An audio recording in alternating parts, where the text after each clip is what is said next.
Hi friends, welcome back to our channel. ഇന്ന് നമ്മൾ നോക്കുന്നത് 6th സ്റ്റാൻഡേർഡിലെ കേരള പാഠാവലി ക്രിസ്മസ് എക്സാമിന് വരാൻ സാധ്യതയുള്ള ചില പ്രധാനപ്പെട്ട ചോദ്യങ്ങളാണ്. ആദ്യം നമ്മൾ നോക്കുന്നത് ഒരു അഭിപ്രായക്കുറിപ്പാണ്. ചോദ്യം നോക്കാം. നാട്ടിലെ എല്ലാ എലികളും നശിച്ചപ്പോൾ മേയർ കുഴലൂത്തുകാരനോട് പെരുമാറിയത് എങ്ങനെ? തുടർന്ന് കുഴലൂത്തുകാരൻ ചെയ്തതെന്ത്? രണ്ടുപേരും ചെയ്തത് ശരിയായോ? നിങ്ങളുടെ അഭിപ്രായം കുറിപ്പാക്കുക എന്നാണ് പറഞ്ഞിട്ടുള്ളത്. അപ്പം നിങ്ങളുടെ അഭിപ്രായം, നിങ്ങൾക്ക് എന്ത് അഭിപ്രായമാണോ തോന്നുന്നത് അതാണ് നിങ്ങളിവിടെ എഴുതേണ്ടത്. ഓക്കെ. ഹാമലൻ പട്ടണത്തിൽ എലികളുടെ ശല്യം സഹിക്കാൻ വയ്യാതെ വന്നപ്പോൾ കുഴലൂത്തുകാരനാണ് എലികളിൽ നിന്ന് അവരെ രക്ഷിച്ചത്. എലികളെ മുഴുവൻ തുരത്തി ഓടിച്ചാൽ 1000 പൊൻപടം സമ്മാനമായി തരാമെന്ന് മേയർ കുഴലൂത്തുകാരനോട് പറഞ്ഞിരുന്നു. കുഴലൂത്തുകാരൻ പറഞ്ഞതുപോലെ തന്നെ എലികളെ എല്ലാം ഇല്ലാതാക്കി.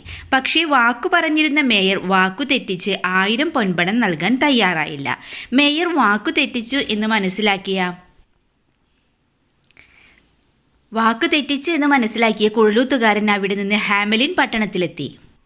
വീണ്ടും തൻ്റെ കുഴൽനാദം ആലപിക്കാൻ തുടങ്ങി. കുഴലൂത്തുകാരൻ്റെ മനോഹരമായ സംഗീതം കേട്ടതും ഹാമലിനിലെ എല്ലാ കുട്ടികളും അയാളുടെ കൂടെ ഓടിക്കൂടാൻ തുടങ്ങി. കുട്ടികളെ എല്ലാം കൊണ്ട് കുഴലൂത്തുകാരൻ ഒരു മലമുകളിലേക്കാണ് പോയത്. പിന്നീട് പട്ടണത്തിലെ ആരും കുട്ടികളെ കണ്ടിട്ടില്ല. മേയർ പറഞ്ഞ വാക്കു തെറ്റിച്ചതുകൊണ്ടാണ് ഹാമലിൻ പട്ടണത്തിലെ ഒരു തലമുറയെ തന്നെ കുഴലൂത്തുകാരൻ ഇല്ലാതാക്കി. അപ്പോൾ നിങ്ങളുടെ അഭിപ്രായം എന്താണെന്ന് അവിടെ എഴുതുക. എന്താണ് എൻ്റെ അഭിപ്രായമാണ് എഴുതുന്നത്. അതായത് രണ്ടുപേരും ചെയ്തത് ശരിയായില്ല എന്ന് വേണം നമുക്ക് മനസ്സിലാക്കാനല്ലേ.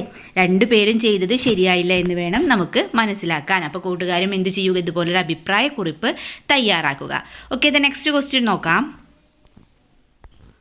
അടുത്ത ചോദ്യം വിശകലനം ചെയ്യാം. പൊരുതുക വിജയത്തിൻ്റെ മുഖത്തു നോക്കി നിൽക്കാതെ പൊരുതുക പിൻവാങ്ങട്ടെ ഭയാശങ്കകൾ.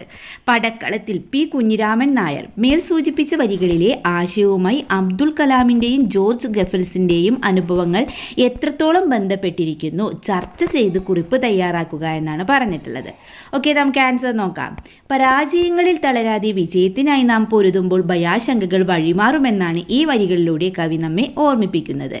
അബ്ദുൽ കലാമും ജോർജ് ഗഫൽസും തങ്ങളുടെ ആദ്യ പരിശ്രമത്തിൽ പരാജയപ്പെട്ടവരാണ്. എന്നാൽ തങ്ങളുടെ ഉദ്യമത്തിൽ നിന്ന് പിന്മാറാതെ പരാജയത്തിൽ നിന്ന് പാഠങ്ങൾ ഉൾക്കൊണ്ട് വീണ്ടും പരിശ്രമിച്ചു. പരാജയത്തിൻ്റെ കാർമേഘങ്ങൾ മാറി വിജയത്തിൻ്റെ വെളിച്ചം വീശി. നിരന്തരമായ പരിശ്രമം കൊണ്ട് ഏത് പരാജയത്തെയും മറികടക്കാമെന്നാണ് കവിതയിലെ വരികളും കലാമിൻ്റെ ഗഫൽസിൻ്റെ അനുഭവങ്ങളും നമുക്ക് കാണിച്ചു തരുന്നത്. മറ്റൊരു ചോദ്യം നോക്കാം. കുഴലൂത്തുകാരൻ്റെ രൂപം എങ്ങനെയുള്ളതായിരുന്നു? വിചിത്ര വേഷധാരിയായിരുന്നു കുഴലൂത്തുകാരൻ. കുപ്പായത്തിൻ്റെ ഒരു പാതി മഞ്ഞ, മറുപാതി ചുവപ്പ്. മഞ്ഞയും ചുവപ്പും വരകളുള്ള ഒരു ഉറുമാൽ കഴുത്തിൽ കെട്ടിയിരുന്നു. കഴുത്തിൽ കെട്ടിയ കട്ടിയുള്ള ചരടിൻ്റെ അറ്റത്തായി ഒരു കുഴൽവാദ്യം തൂങ്ങിക്കിടക്കുന്നു. അയാളുടെ വിരലുകൾ അസാധാരണമാം വിധം നീണ്ടു മെലിഞ്ഞതായിരുന്നു. സാവധാനത്തിലുള്ള ചലനവും മൃദുലമായ സംസാരവും കൊണ്ട് അയാൾക്കൊരു വിഷാദവാൻ്റെ മട്ടുണ്ടായിരുന്നു. ഇതുപോലെ നമുക്ക് എന്ത് എഴുതാനുണ്ടാവും?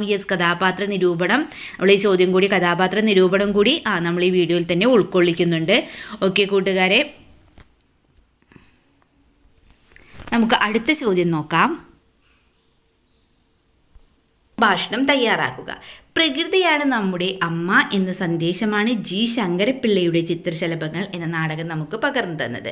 താഴെ ചേർത്തിരിക്കുന്ന കഥ വായിച്ചു നോക്കൂ. First aid. അമ്മേ, ആ ഫസ്റ്റ് എയ്ഡ് ബോക്സ് എവിടെ? ഇന്നലെ ഞാൻ സൈക്കിളിൽ നിന്ന് വീണപ്പോൾ അമ്മ മരുന്ന് വെച്ച് തന്നില്ലേ? ആ ഫസ്റ്റ് എയ്ഡ് ബോക്സ് എവിടെയെന്ന്? നിനക്കെന്തിനാ ഇപ്പോൾ ഇത് ഇനി അതും കൂടി നശിപ്പിച്ചാൽ നിനക്ക് സമാധാനമാവുമോ? വേറെ ഒന്നിനുമല്ല, ഇന്നു രാവിലെ മുറിച്ചു മാറ്റിയ മുറ്റത്തെ മാവിന് മരുന്ന് വെച്ച് കൊടുക്കാനാ, അവൻ പറഞ്ഞു. മാളവിക എസ്, ആലത്തൂർ. മരുന്ന് വെച്ച് കൊടുത്തതിന് ശേഷം കുട്ടിയും മുറ്റത്തെ മാവും തമ്മിൽ എന്തെല്ലാം സംസാരിച്ചിരിക്കും? അവരുടെ സംഭാഷണം തയ്യാറാക്കുമല്ലോ എന്നാണ് നമ്മളോട് ചോദിച്ചിട്ടുള്ളത്. അപ്പോൾ അവർ തമ്മിലുള്ള ആ സംഭാഷണമാണല്ലേ കൂട്ടുകാരെ എഴുതേണ്ടത്. ഫസ്റ്റ് മാവ് ചോദിക്കുകയാണ്, നീ കണ്ടില്ലേ എൻ്റെ അവസ്ഥ? അപ്പോൾ കുട്ടി പറയുകയാണ്, നിൻ്റെ കൊമ്പുകളും ഇലകളും പോയപ്പോൾ നിനക്ക് വേദനിക്കുന്നുണ്ടോ? മാവ്, ശരിക്കും എൻ്റെ ശരീരത്തിൽ നിന്നും രക്തം വാർന്നു പോകുമ്പോൾ എനിക്ക് കഠിന വേദനയാണ്. കുട്ടി, സാരമില്ല, ഞാൻ മരുന്ന് വെച്ച് കെട്ടിത്തരാം.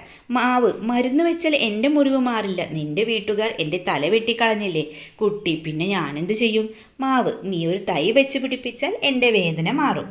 അപ്പോൾ നിങ്ങൾക്ക് എന്ത് ചെയ്യാം? ഇതുപോലെ ഈ ഒരു സംഭാഷണം എഴുതാവുന്നതാണ്. അല്ലെങ്കിൽ നിങ്ങൾക്ക് നിങ്ങളുടേതായ ഇമാജിനേഷൻ അനുസരിച്ച് എന്ത് ചെയ്യാം? ഈ ഒരു കോൺവെർസേഷൻ എഴുതാവുന്നതാണ്. ഓക്കെ, നമുക്ക് നെക്സ്റ്റ് ക്വസ്റ്റ്യൻ നോക്കാം. വിളംബരം തയ്യാറാക്കുക. മഴയുടെ മഹാനഗരത്തിൽ നിന്ന് ഒരു കുഞ്ഞു തുള്ളി കടല് കാണാനിറങ്ങി. ഒറ്റയ്ക്കല്ല, ഒത്തിരി കുഞ്ഞന്മാരോടും കുഞ്ഞത്തിമാരോടൊപ്പമായിരുന്നു ആ പോക്ക്. ആകാശത്തിലെ പള്ളിക്കൂടത്തിൽ നിന്ന് വേനലവധി അടിച്ചു പൊളിക്കാനായി ഒരു എക്സ്കർഷൻ മീൻസ് വിനോദയാത്ര അല്ലേ. കുഞ്ഞുതുള്ളിയും കുഴിയാനയും. അരുൺ രവി. ഹെമനിലെ കുഴലൂത്തുകാരൻ എന്ന ഭാഗത്തിലെ മേയറുടെ ഒരു വിളംബരം നിങ്ങൾ കണ്ടുവല്ലോ. മുകളിൽ ചേർത്ത വരികൾ വായിച്ചില്ലേ? ആകാശത്തിലെ കുഞ്ഞു മഴത്തുള്ളികൾ ഭൂമി സന്ദർശിക്കാൻ വരികയാണ്. മഴത്തുള്ളിയുടെ വരവിനെ വിളിച്ചു പറഞ്ഞ് മേഘങ്ങൾ നടത്തുന്ന വിളംബരം തയ്യാറാക്കൂ. അപ്പോൾ വിളംബരമൊക്കെ നമ്മൾ തയ്യാറാക്കിയിട്ടുണ്ടല്ലേ. അപ്പോൾ എന്ത് ചെയ്യുക, നമുക്ക് ഒരു മാതൃക നോക്കാം. ഡും ഡും ഡും. മഴയുടെ മഹാനഗരത്തിലെ മഴത്തുള്ളികളെ കാണാൻ അവസരം. ആകാശം എന്ന സാഹചര്യത്തിൽ നിന്ന് വേനലവധി അടിച്ചുപൊളിക്കാനായി ഒരു വിനോദയാത്രയിൽ നിങ്ങൾക്കും പങ്കെടുക്കാം. നാളെ പ്രഭാതത്തിൽ എല്ലാവരും വീട്ടുമുറ്റത്ത് കാത്തു നിൽക്കണം.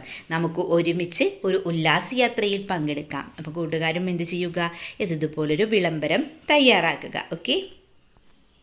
അടുത്ത പ്രവർത്തനമായി നോക്കുന്നത് കഥാപാത്ര നിരൂപണമാണ്. തീർച്ചയായും വരാൻ സാധ്യതയുള്ളൊരു ക്വസ്റ്റ്യൻ തന്നെയാണിത്. ഓക്കെ, നമുക്ക് നോക്കാം. അഗ്നിഹോത്രി പുഞ്ചിരിച്ചുകൊണ്ട് മുറ്റത്തേക്ക് ഇറങ്ങി. ഉപ്പുകൊറ്റനെ നേരെ കൈനീട്ടി. ബന്ധത്തിൻ്റെ ആഴവും വിശാലതയും പകർന്നു തരുന്ന അഗ്നിഹോത്രിയെ പരിചയപ്പെട്ടില്ലേ? അദ്ദേഹത്തിൻ്റെ സ്വഭാവ സവിശേഷതകളും കഥയിലെ സ്ഥാനവും ഉൾപ്പെടുത്തി കഥാപാത്ര നിരൂപണം തയ്യാറാക്കുക.